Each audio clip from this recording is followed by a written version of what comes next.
e ringraziarvi per la presenza a questa commissione a tema ampliamento deposito GPL, oggetto dell'ordine del giorno che adesso verrà illustrato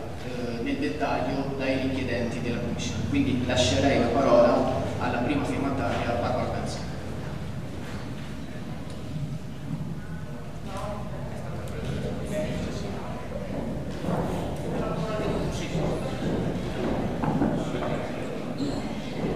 Allora, è una commissione congiunta, perché ho ritenuto opportuno, assieme agli altri firmatari, avere un momento in cui insomma, possiamo avere un quadro un po'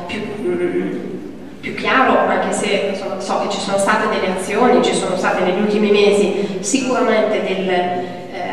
degli importanti sviluppi. Allora, siccome l'ultima volta ci siamo trovati con l'intento di essere sempre molto aggiornati su quello che accade, a maggior ragione a fronte di un momento particolare, delicato e importante come quello che stiamo vivendo, perché insomma c'è una sentenza il 10 di maggio, c'è una città che sta dimostrando in queste ultime settimane una compattezza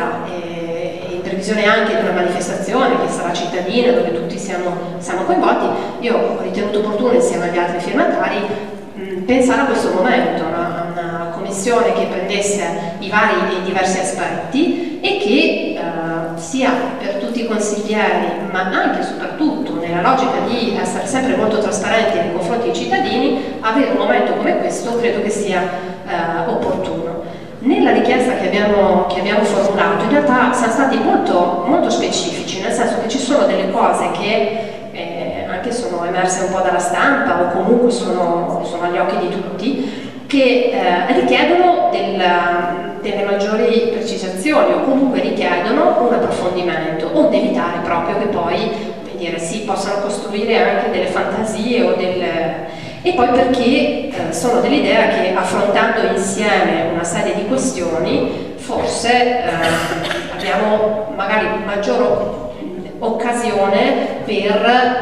ancora di più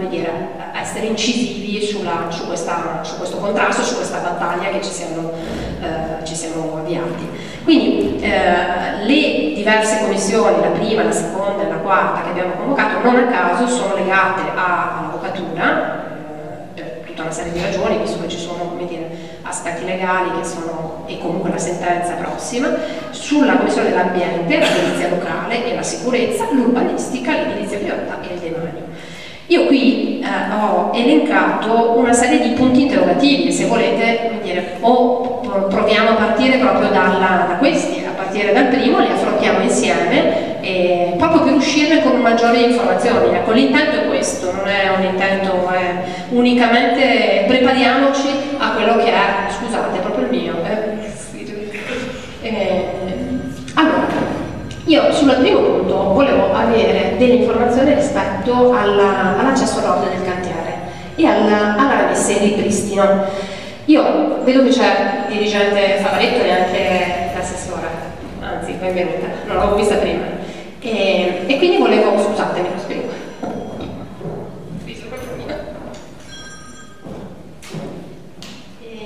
E quindi chiedevo questo, insomma, quali erano le nostre come amministrazione, qual era la nostra posizione rispetto insomma a quell'accesso che va ripristinato senza ombra di dubbio. Non volevo capire, è una richiesta che si può fare alla ditta di ripristinarlo, può essere l'amministrazione che lo mette in ripristino e poi chiede il conto alla ditta, all'azienda, cioè su questo io volevo un po' la vostra impressione.